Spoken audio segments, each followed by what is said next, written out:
नमस्कार, स्वागत है आपका मेरे चैनल द नॉलेज ट्रेल पर। हम सभी मनुष्य जन्म जब लेते हैं तो जन्म के साथ ही हमारे ऊपर कुछ ऋण चढ़ जाते हैं।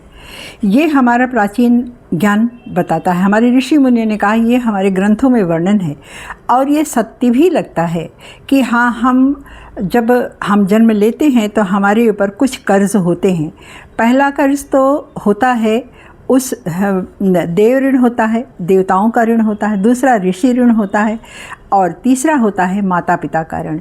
इस जगत में जब हम आते हैं तो शुरुआत में तो हम नहीं समझ पाते इन सब चीज़ों को, लेकिन जैसे जैसे हमारे पास हमारा नॉलेज बढ़ता है तब हम समझ पाते हैं कि ये देव ऋण क्या होता है, ऋषि ऋण क्या होता है और पितृ ऋण क्या होता है। ये कैसे तीन ऋण हैं हमारे ऊपर जो होते हैं और हम इनको चुका सकते हैं।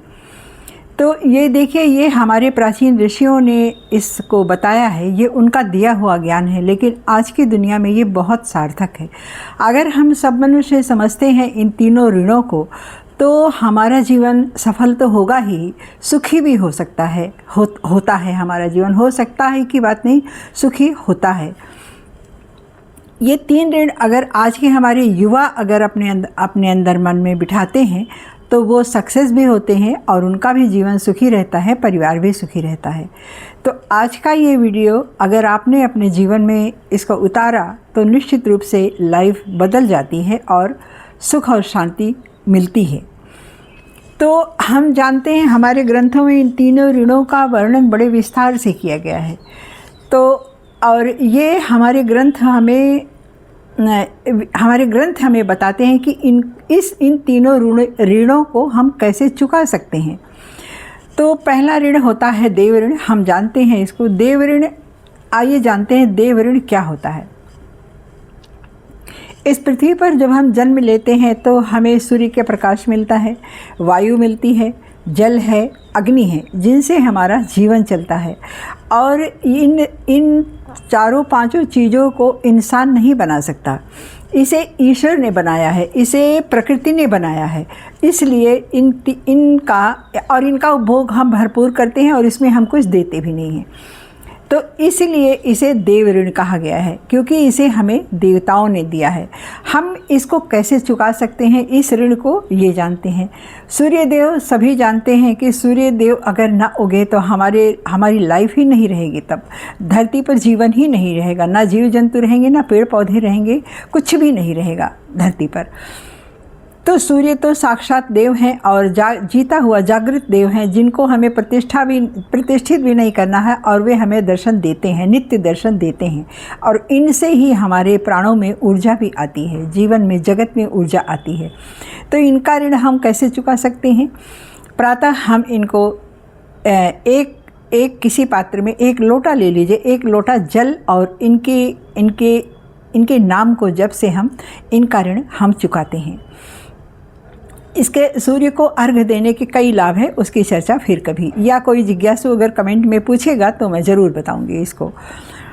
तो और अच्छा जल का ऋण क्या होता है? सूर्य का ऋण हो गया, सूर्य का हो गया। वायु का क्या है?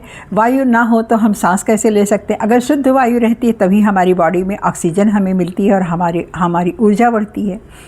जल क्या है? नदियों का जल है, और जल स्रोत जितने होते हैं, वैसे भी जो हमारे घरों में जो जल आता है, अगर जल नहीं है तो जीवन नहीं है। और ये जल हमें मिलता कहाँ से? पहले, आज तो घरों में नल है, लेकिन एक समय था जब नदियों के जल से ही काम होता था, उसी को हम पीते भी थे और उसी से हमारी दिनचर्या भी चलती थी। आज हमने नदियों को इतना दूषित कर दिया है कि वे जल पीने लायक नहीं है, तो वे देव अपराध कहे जाएंगे वे। और देव ऋण में ही आती है अग्नि। अग्नि क्या करती है? अग्नि के द्वारा ही हम पूजा पाठ, हवन, जप और शादी विवाह सब करते हैं। हर एक संस्कार में अग्नि का होना आवश्यक होता है। तो अग्नि में जब हम होम करते हैं तो अग्नि ही हमारी समिधा को सूर्य देव या अन्य देवों तक ले जाती है और पूरे एटमॉस्फेयर में वो उस हवन का वो जो धुआं है वो आता है, वो औषधियों का काम करती है और इससे वायु शुद्ध होती है।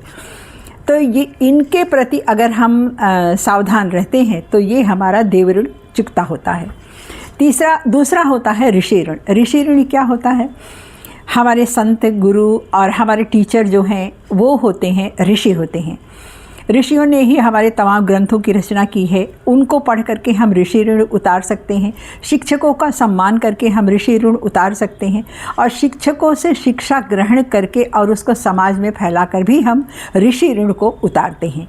तो ये विद्यार्थियों को जानना बहुत आवश्यक है कि हम ऋषि ऋण कैसे उतार सकते हैं। तीसरा होता है ऋण माता पिता का। हमारे जन्म के साथ से ही हमारे माता पिता हमारा ख्याल रखते हैं, हमारी हर तरह से हमें काबिल बनाते हैं और तरह तरह के हमारे लिए कष्ट उठाते हैं। तो माता पिता का ख्याल रखना, माता पिता की सेवा करना, अपने पूर्वजों का सम्मान करना और उनका निरादर ना करना कभी भी, और अपने परिवार की परंपरा को आगे बढ़ाना, तो ये होता है अपने माता पिता। मातृ ऋण, पितृ ऋण कहते हैं इसको, मातृ ऋण नहीं, इसे पितृ ऋण कहते हैं, लेकिन उसमें माता पिता हमारे पूर्वज सभी आ जाते हैं। तो इस प्रकार से हमने कई उसमें देखा है, बैठे रहते हैं बच्चे, बात करते रहते हैं, और बूढ़े माँ बाप एक कोने में बैठे रहते हैं। जिन्होंने हमें चलना सिखाया, काबिल बनाया, वो जब वृद्ध हो जाते हैं तो हमें यही लगता है कि आज वो किसी काबिल नहीं है, वो उनको इतनी समझ नहीं है, ना हम उनको बातचीत में शामिल करते हैं, ना हम उनसे कुछ पूछते हैं, ना सम्मान करते हैं। किसी ने अगर कुछ कह दिया तो उसको अनसुना भी कर देते हैं। तो इस तरह से करने से हमारे पितृ नाराज़ होते हैं, तो ये भी नहीं करना चाहिए। उनका वो समय याद रखना चाहिए अपना कि जब मैं किसी काबिल नहीं था तो इन्होंने ही मुझे काबिल बनाया है। तो इस तरह से हम तीनों ऋण को चुका सकते हैं। हमने जाना देव ऋण क्या है, ऋषि ऋण क्या है और पितृ ऋण क्या है। इस तरह से हम तीनों ऋणों को इस तरह से हम चुका सकते हैं। हमने ये जाना। सोचिए हमारा सनातन धर्म कितना गहरा था कि हमें दैनिक कर्तव्यों से ही हमारी लाइफ को चमकदार बनाने की क्षमता रखता है और हमें जीवन में किस तरह से हम इन छोटी छोटी बातों का पालन करके ही हम जीवन में कितना सक्सेस पा सकते हैं।